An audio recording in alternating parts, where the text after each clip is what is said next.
Hello everyone, how are you doing? This is MD Tech here with another quick tutorial. In today's tutorial, I'm going to show you guys how to delete temporary files on your Windows 10 computer. So this should be a pretty straightforward process, guys, and without further ado, let's go ahead and jump straight into it. So all you have to do is just open up the search magnifying glass, type in %, temp, %.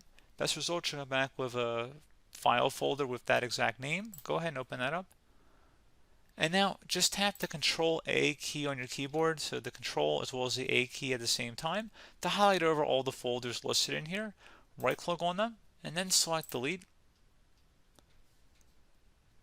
And if there's any items that can't be deleted, don't be too concerned about it. Just go ahead and skip over them. And that should be about it. Restart your computer and you should be good to go. So as always, thank you guys for watching this brief tutorial. I do hope I was able to help you out, and I do look forward to catching you all in the next tutorial. Goodbye.